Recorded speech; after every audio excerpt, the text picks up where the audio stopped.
Thank you. Thank you very much, PCS. Ladies and gentlemen, good afternoon. Please take your seats. Thank you very much.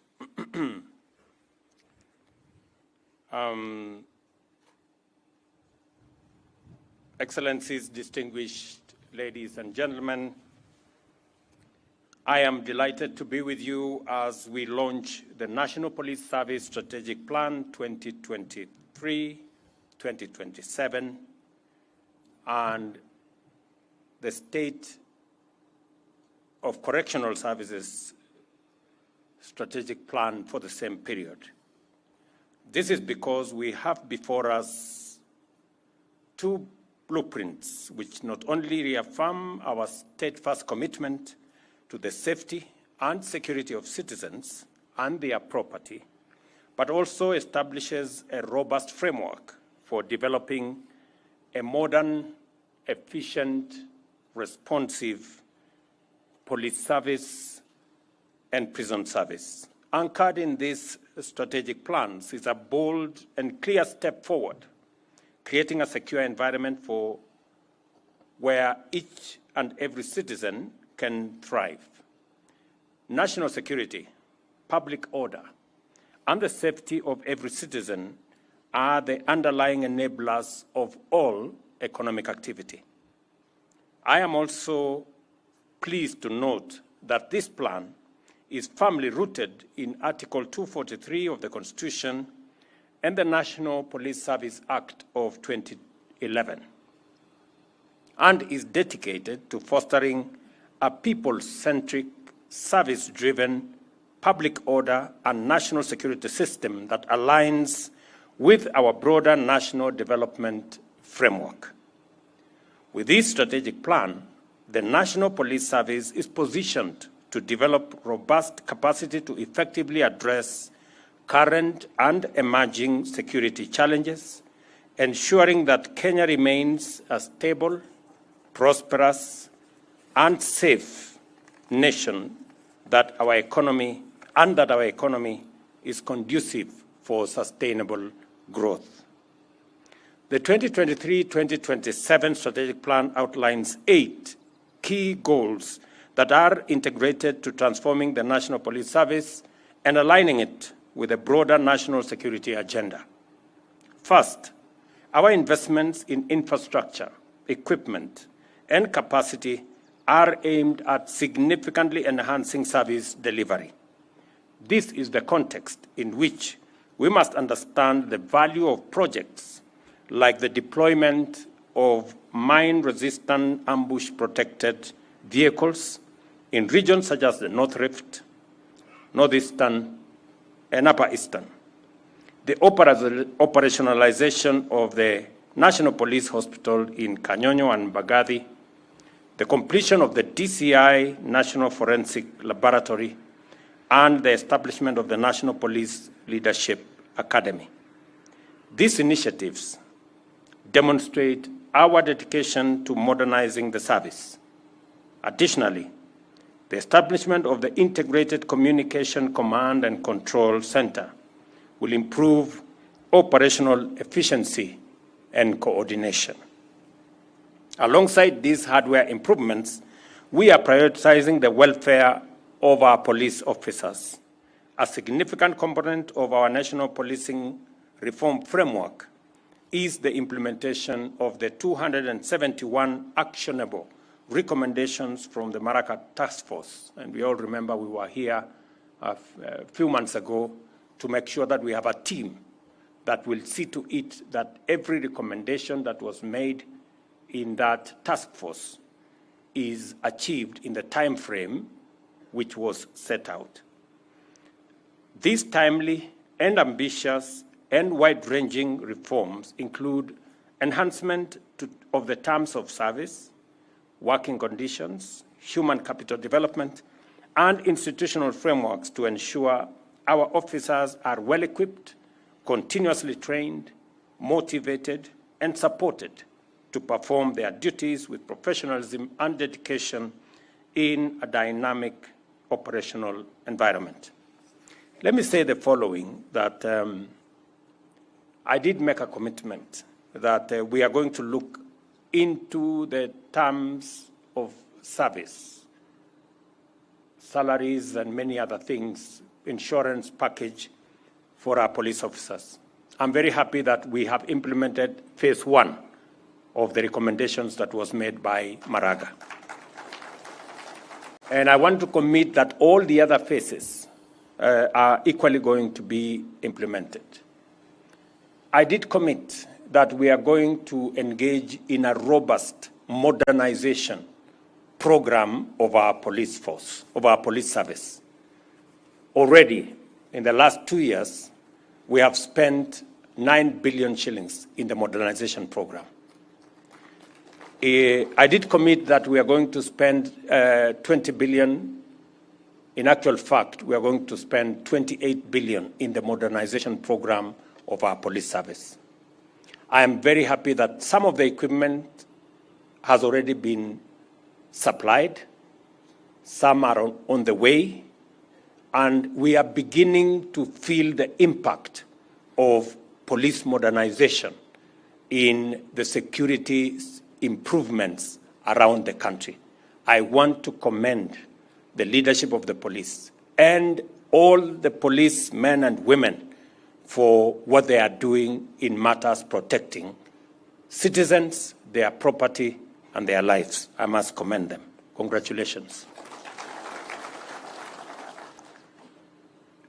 I want to commit that process of modernization, I intend to see it to completion in the next 2 years, so that we can have the equipment necessary, the vehicles necessary, the ammunition necessary to protect our country.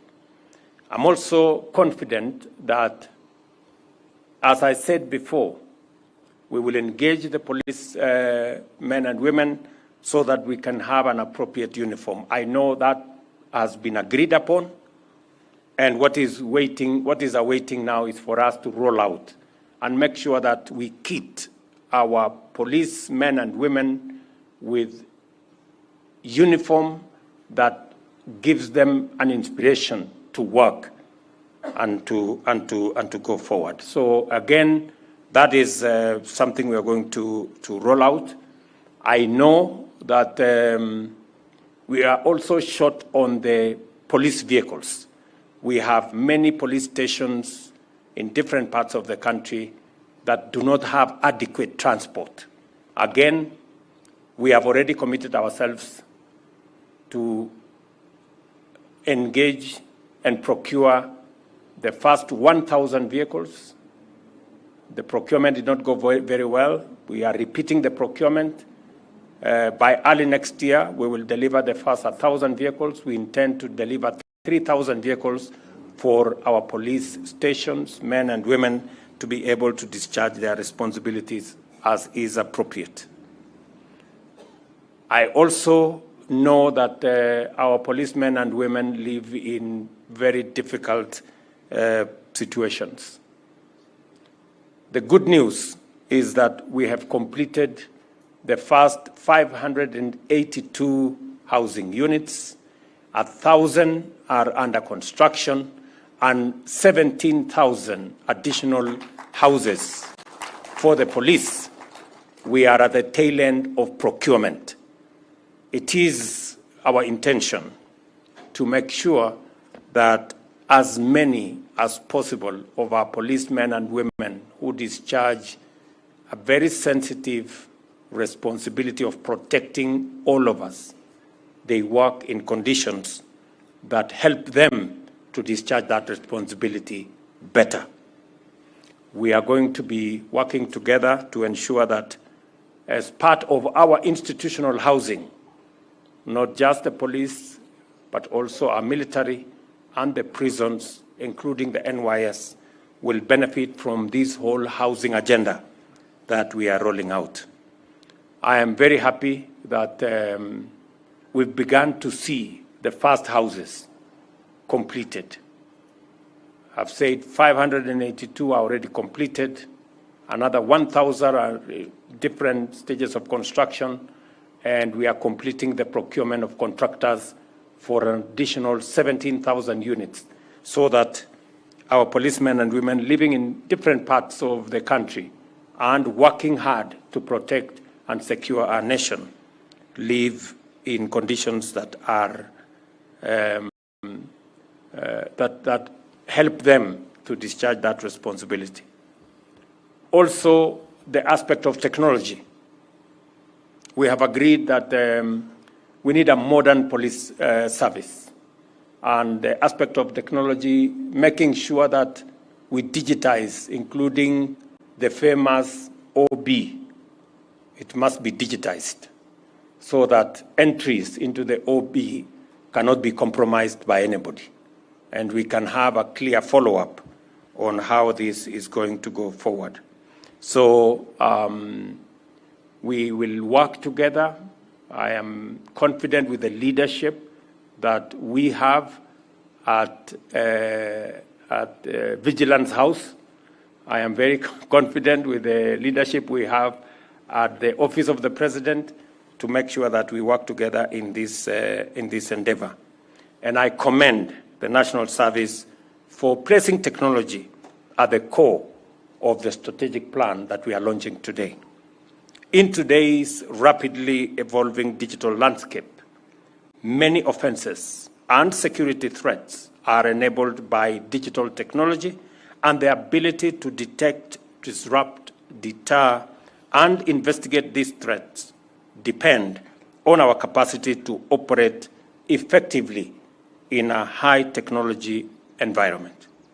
By integrating ICT into surveillance, investigations, and crime deterrence, and utilizing technologies such as drones for border security, enhancing the Directorate of Criminal Investigations cybersecurity capabilities, and bolstering the IC3 under the Inspector General's office, we are taking decisions and actions to ensure that the NPS stay ahead of emerging threats.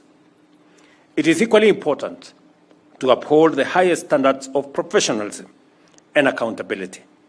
I am therefore pleased that this strategic plan identifies the strengthening of oversight mechanisms, such as the Internal Police Affairs Unit, and collaboration with agencies like the Independent Policing Oversight Authority, the Ethics and Anti-Corruption Commission, the Office of the Director of Public Prosecutions, and the Commission for Administrative Justice as viable mechanisms for combating corruption, upholding human rights, and maintaining public trust.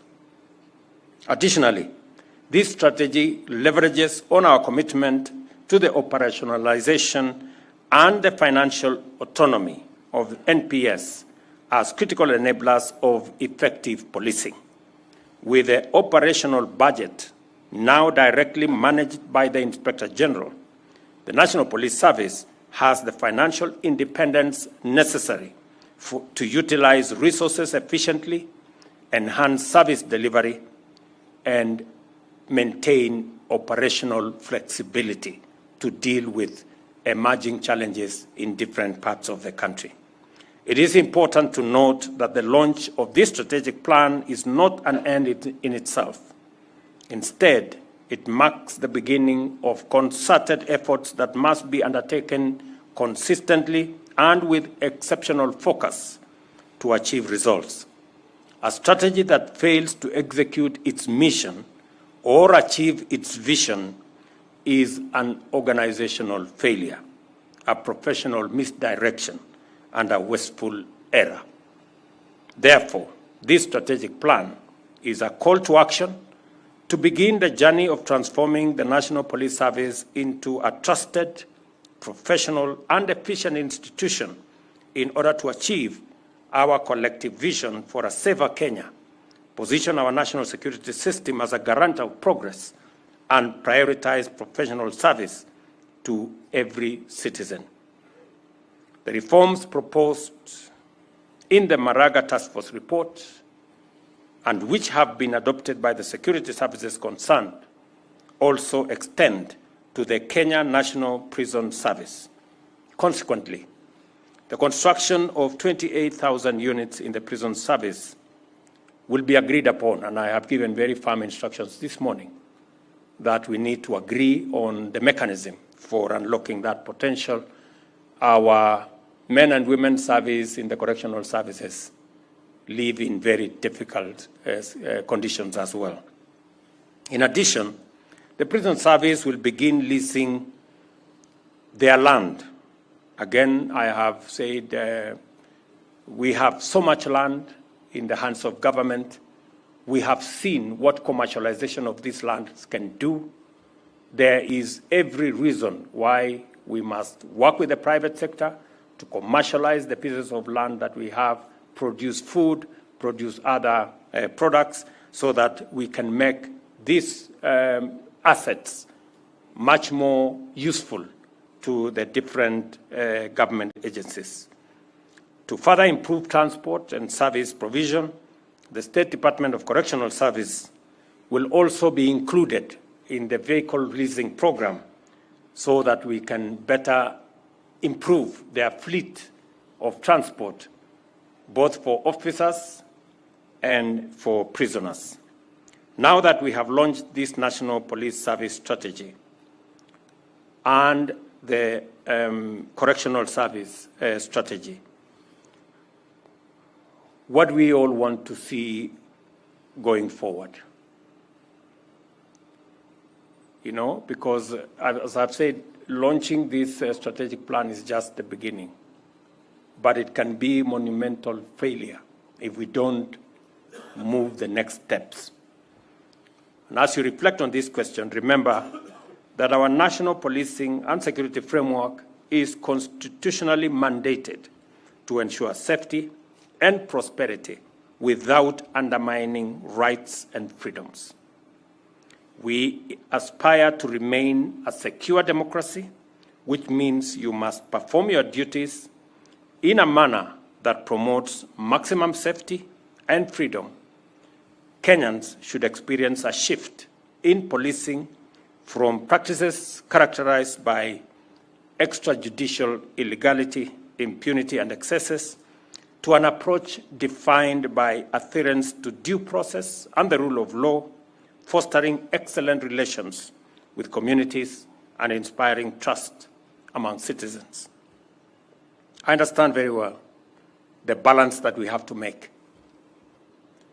And we must operate within the parameters set out in the Constitution. We must protect the lives, property, liberties of citizens and our democracy. That is an imperative. And it is a constitutional requirement of our security agencies. On the other hand, we must also, as citizens, respect, support, and work with our security agencies as they discharge that responsibility. It cannot be the case that while our security men and women are doing their utmost, they are being attacked, they are being vilified, they have no support. It cannot work. We have to strike a balance as the police and other security agencies discharge their responsibility, citizens on their part. We must live in accordance with the rule of law. We must respect the police. We must work with the police, support the police so that they can protect our assets, they can protect life, and they can protect our stability. There must be a balance. On the subject of femicide, I must commend the police that they have arrested every person that has been profiled who has engaged in femicide, and they have been charged. But as parents, me being one of them, as citizens, the religious community, we must step up because there is a moral issue around what is going on in that space. And parents need to do more. The religious community need to do more as the police do their part. It is not a matter that we can say we leave it to the police. Yes, the police will arrest, the police will deal with many of those people who will have committed crimes.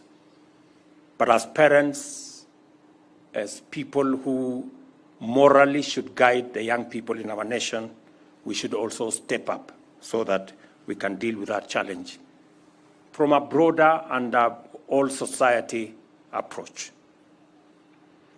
As a government, we are resolute in supporting the implementation of this plan,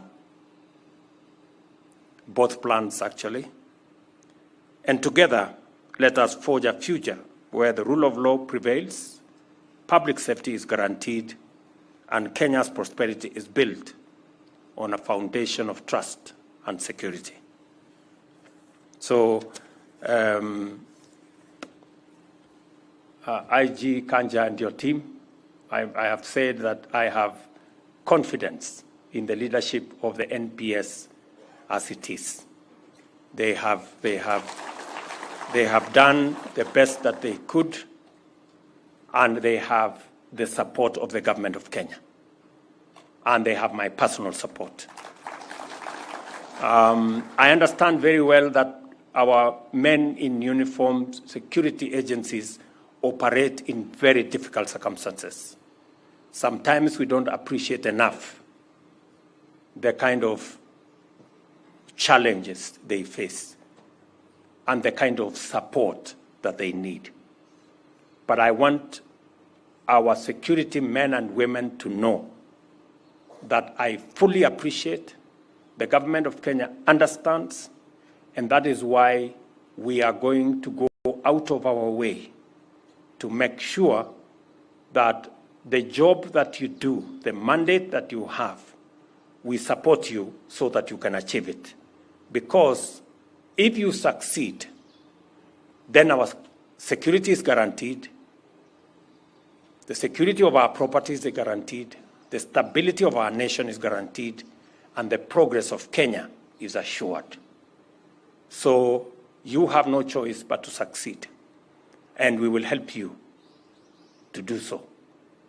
Whether it is making sure that we have the requisite terms of service to support you, the uniforms, the housing, the medicals, and all the other assets, including equipment and vehicles, we will go out of our way. I know that we haven't invested in the police in a long while, and that's why I made the decision that in the next 2 years, we're going to invest 28 billion to enhance the equipment, the operational environment of the police as we give you the tools to be able to discharge your responsibility and mandate in the Constitution to the people of Kenya. We will also continue to maintain and ensure the independence of the police so that you can make the right decisions without undue influence from whatever quarter. I also want to give you my assurance that we will defend the actions of the police that are within the law and any action that helps us to maintain peace and security in our country. We will also implore citizens to work with our security agencies, to respect our security agencies, to abide by the rule of law, and to make sure that we live within the parameters of what is provided by the Constitution. That way, we can all move together and secure our country. We have absolutely no reason, and there is no other way this country must be secured. All other things, all other engagements, any other progress cannot happen unless we have peace, we have security, we have stability. It is the bedrock upon which we can build any meaningful progress going into the future. And you, as men in uniform and women in uniform, you are the people charged with that responsibility to make sure that we have peace, that we are secure, and that our country is stable. I know it is an onerous responsibility, but I promise you we will support you because you must achieve it. We cannot make progress in any other field unless our stability is guaranteed, unless our security is guaranteed.